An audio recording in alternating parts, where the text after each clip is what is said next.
Ministro, existe um trabalho clássico apontando que, ultrapassado certo limite do desmatamento na Amazônia, não haveria retorno. A floresta progressivamente se tornaria uma savana. Esse trabalho recentemente foi revisado e o índice, que era de 40% de desmatamento, passou agora para de 20% a 25%, esse limite, que seria um limite próximo do que a gente já desmatou. Quem fez esse estudo? Carlos Nobre e Thomas Lovejoy.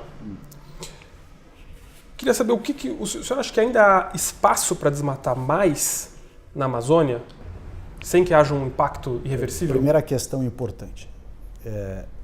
Não há verdade absoluta sobre isso. Não foi porque o Carlos Nobre disse que é 25% que isso se torna uma verdade. Então, eu não estou dizendo que sim, nem que não. Simplesmente de que não se tome isso como uma verdade absoluta. Primeira coisa. Segundo, os esforços nossos, do governo, da nossa administração, tudo tem que ser no sentido de ir contra todo e qualquer desmatamento ilegal.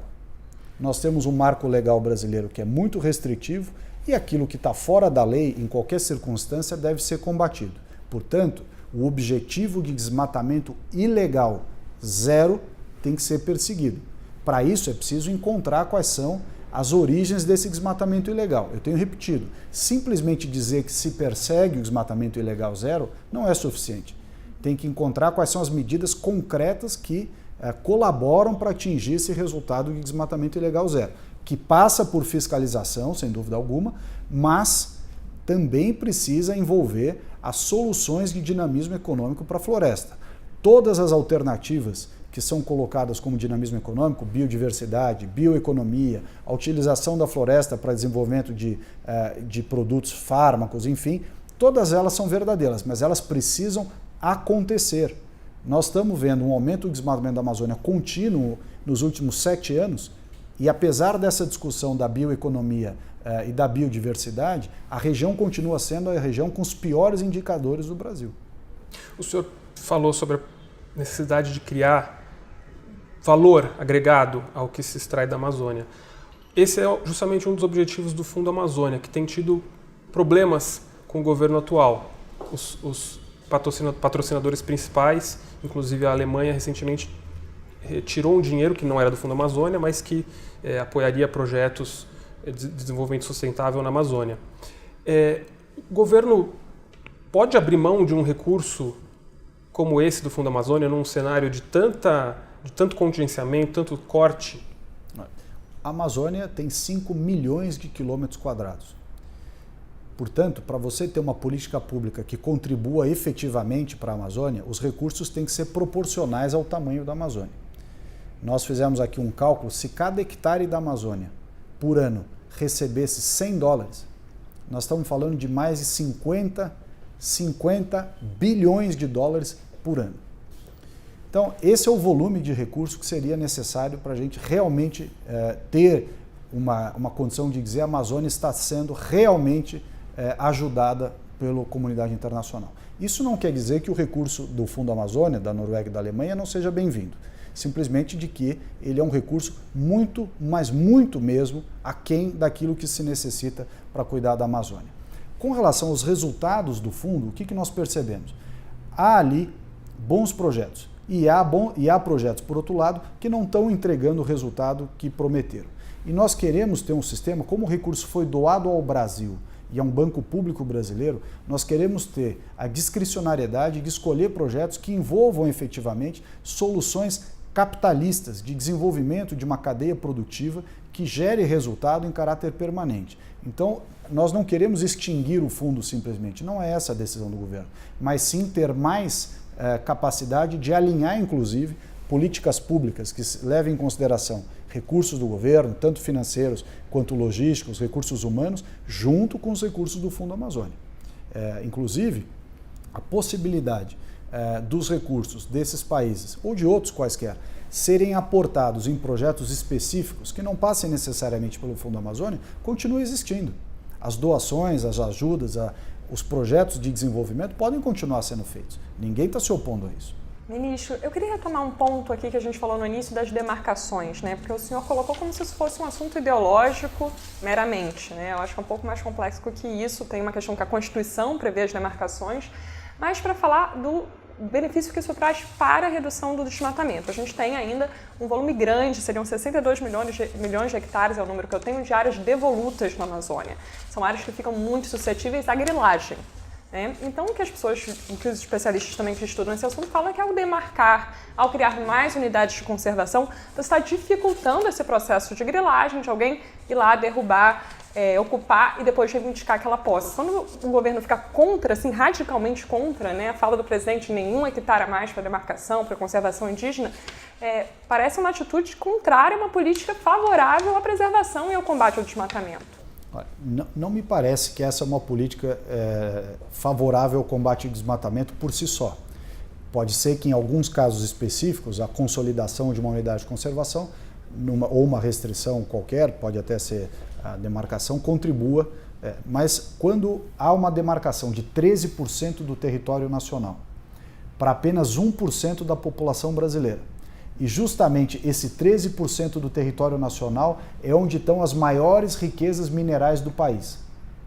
Então, não me parece que é uma escolha de política pública adequada aumentar as demarcações em cima de reservas minerais e, sobretudo, colocar territórios tão vastos para uma população tão pequena.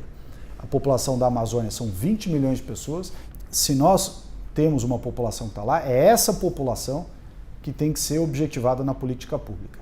Com relação às terras devolutas, muitas dessas terras devolutas já têm ocupação, já tem gente produzindo, vivendo e que usam essas terras para o seu sustento. Então não é simplesmente o governo transformar todas as terras devolutas em unidade de conservação ou terra indígena. O governo tem que reconhecer que uma parte dessas terras devolutas, por uma deficiência do governo em gestões passadas, não foram regularizadas para a produção da forma que ela já sendo feita. Então há uma situação aí, nós não podemos simplesmente chegar e transformar todas as terras do governo em unidade de conservação em terra indígena. Não é desejável isso, não é correto e não é a melhor política pública brasileira de jeito nenhum. Mas por que o oposto? Nenhuma das terras devolutas deve ser unidade de conservação e demarcação indígena. Nós já temos... Não é ideológico isso? Não, nós já uma temos... posição tão radical contrária? O problema é que nós temos um número gigantesco de unidades de conservação com graves problemas de ocupação, graves problemas de utilização indevida dos recursos naturais e vários problemas fundiários.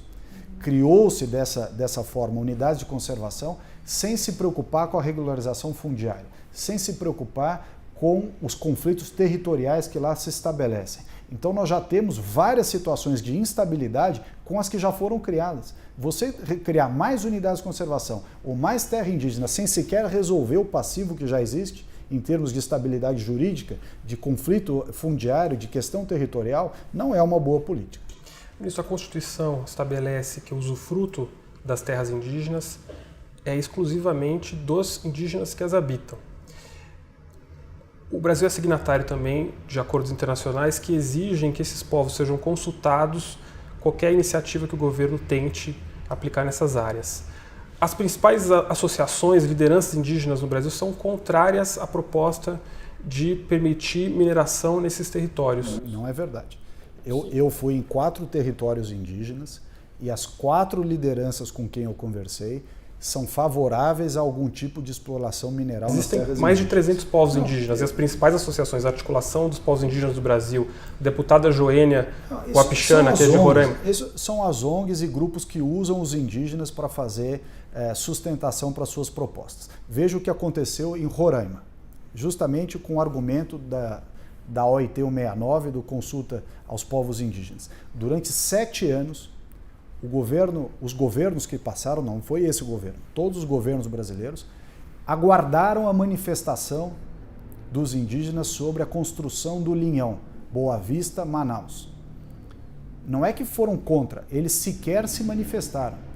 Sentaram em cima do questionamento sobre o linhão, até que com a crise da Venezuela, a Roraima ficou sem fornecimento de energia de transmissão e teve que passar a queimar óleo diesel, combustível fóssil, para gerar energia. Ou seja, pior resultado ambiental não pode haver. É preciso colocar bom senso sobre cada um dessas discussões, cada um desses temas e agir e ter decisões em cima de equilíbrio. Ministro, só para insistir nesse ponto para terminar, porque, enfim, o senhor coloca os indígenas como super manipulados por ONGs, né? O senhor citou aqui, falou com 4 povos, então vou acreditar aqui no que o senhor conversou com lideranças desses povos, mas, assim, existe uma articulação de povos indígenas que é reconhecido como uma liderança desses povos. Reconhecido por quem? Pelos próprios povos.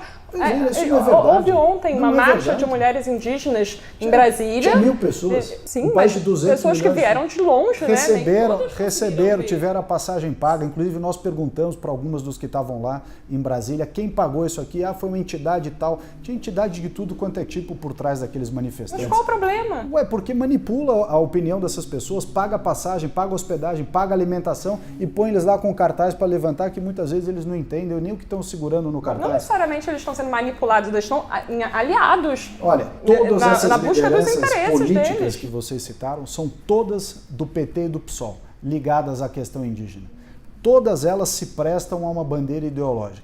E o senhor não tem uma bandeira ideológica? Só que eu não digo que o que se pretendeu fazer até hoje é como se fossem manifestações espontâneas dos povos indígenas. E não é verdade. Basta dizer que o general Heleno, meu colega de ministério, comandou o Exército Brasileiro na Amazônia. Tem muito mais experiência com relação à Amazônia do que talvez 99% dessas ONGs que se dizem representantes das opiniões indígenas. E o relato que o general Heleno traz, por exemplo, é que a grande maioria dos povos indígenas querem sim melhorar, querem sim ter algum grau de participação econômica.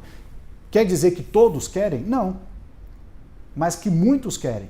Eu fui a 4, conversei com 4 lideranças. Posso citar aqui os Parecis, os Poianauas, o Cinta Larga e a outra tribo que tem ali no sul de Rondônia. Os 4 grupos, foram unânimes em dizer... Será que o senhor não foi justamente em 4 que são exceção? Escolheu a dedo onde Não escolhi a dedo, eu fui onde tinham demandas para serem ouvidas. O que me parece é que esses 1000 indígenas que foram levados por ONGs para Brasília, entregaram cartazes para eles em Brasília, não são necessariamente a opinião dos povos indígenas. Então, nós precisamos ter o equilíbrio de entender que há opiniões diferentes.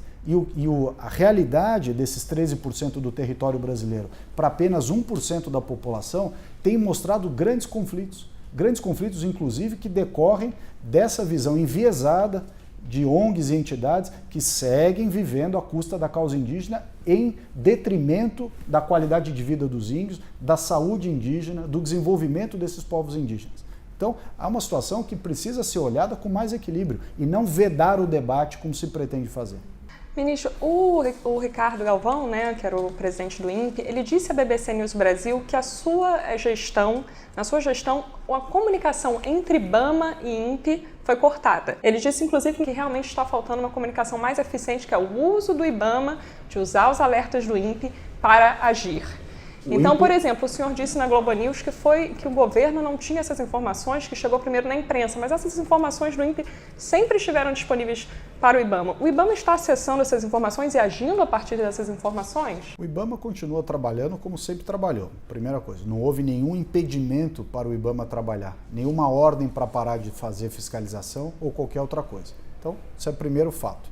Segundo fato, também não houve nenhuma interrupção entre o corpo técnico do IBAMA e o INPE. Quem fala com o INPE, ou quem sempre falou com o INPE, é o órgão de monitor, o CENIMA, dentro do IBAMA.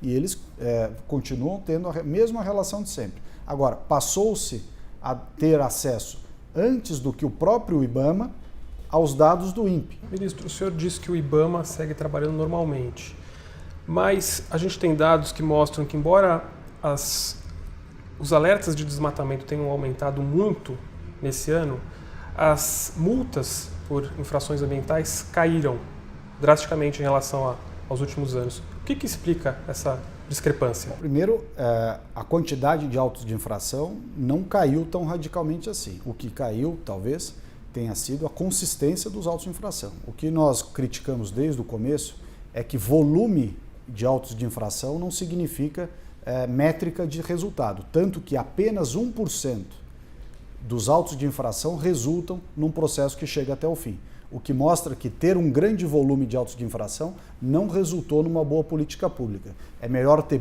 autos de infração sólidos, realmente baseados numa atuação fundamentada e que cheguem ao final do processo. Por outro lado, nós também temos, ao longo desse período, uma diminuição, isso aí, a diminuição vem de lá de trás, do quadro de funcionários, de recursos de atuação do IBAMA. Isso é orçamentário, né? Vem de 2012 para cá. Então, a tendência de diminuição dos recursos para atuação, ela existe. O que nós estamos tentando fazer é criar mecanismos que supram essa falta. Por exemplo, a utilização das diárias especiais para que as polícias militares ambientais dos estados da Amazônia passem a colaborar com o corpo técnico do IBAMA. Existe um grupo de elite do IBAMA, um grupo especializado de fiscalização, e a informação que nós temos é que esse grupo não fez nenhuma operação. Não é verdade. Acabou de terminar uma operação agora no sul do Pará. Estou falando desse grupo. Não, o grupo de elite do IBAMA. Não, essa é uma afirmação de um sindicalista que é opositor ao governo Bolsonaro e que desde o início vem criando toda a sorte de argumentos para se opor ao governo. Essa é a informação de um sindicalista. Eu solicitei via lei de acesso à informação essa informação e o seu ministério se negou a me dar. Quem dá as informações é o órgão de ouvidoria do ministério. Eu não posso dar uma informação que eu não tenho. O que eu posso dizer é que o ministério segue fazendo operações, fez grandes operações no sul do Pará, que foram inclusive relatadas na imprensa. Fizemos grandes operações agora, inclusive essa que deu ensejo ao conflito lá em Rondônia, fez parte de uma operação que pegou todos os estados da Amazônia, ou seja, o IBAMA segue fazendo as suas fiscalizações. Mas eu queria saber se esse grupo de elite está parado, se esse grupo fez operação. Todos os grupos estão trabalhando, não há nenhum grupo parado dentro do IBAMA, nenhum. O Ministério do Meio Ambiente tem recebido críticas de partes do agronegócio, que é um setor que historicamente tem embates com o Ministério do Meio Ambiente pelas razões contrárias às que está tendo embates agora. A avaliação é de que o Ministério está pendendo para o extremo oposto e que isso pode prejudicar vendas do agronegócio brasileiro no exterior, prejudicar a imagem da produção do Brasil. Como que o senhor encara essas críticas? Bom, primeiro, o Ministério não está no extremo oposto de nada. O Ministério tem procurado fazer as coisas de maneira muito equilibrada. Nós temos uma legislação ambiental bastante restritiva no Brasil, tem que cumprir essa legislação ambiental. A interpretação da legislação ambiental tem que ser feita com respeito a quem produz, com os setores produtivos. Há uma campanha muito forte contra o agro brasileiro no exterior, que se acentuou muito depois da assinatura do acordo União Europeia e Mercosul. Vários grupos, inclusive ONGs, órgãos da imprensa, têm se aproveitado disso para fazer uma campanha contra o Brasil e nós vamos demonstrar que o Brasil cumpre muito bem as suas responsabilidades ambientais. Um país que tem 66% da sua vegetação nativa mantida, que tem um código florestal que nenhum outro país tem, que está indo bem no cumprimento das suas metas do Acordo de Paris. Aliás, países europeus já disseram que não vão cumprir as suas metas do Acordo de Paris. Então a realidade brasileira é muito diferente. A nossa matriz energética, por exemplo, é mais de 80% limpa, enquanto países europeus têm matriz energética suja, de termoelétrica. Portanto, o Brasil precisa mostrar isso de maneira muito clara. Ministro, o senhor disse que a gente está indo muito bem no cumprimento do Acordo de Paris. Justamente uma das metas não é o desmatamento zero e a gente está aumentando o desmatamento. Então, nós não estamos indo no sentido de cumprir a nossa meta. Nós estamos reflorestando, nós estamos trocando a nossa matriz energética, nós estamos diminuindo as nossas emissões. Agora, realmente, o tema do desmatamento é um desafio. Nós temos uma região da Amazônia que corresponde a 48 países europeus. Então, é uma região difícil de monitorar, difícil de fiscalizar e que precisa, para ter resultado, encontrar o seu dinamismo econômico, dar dinamismo econômico para a floresta. Se nós não fizermos isso, as pressões de atividades ilegais vão aumentar. Mais de 20 milhões de pessoas vivem na Amazônia.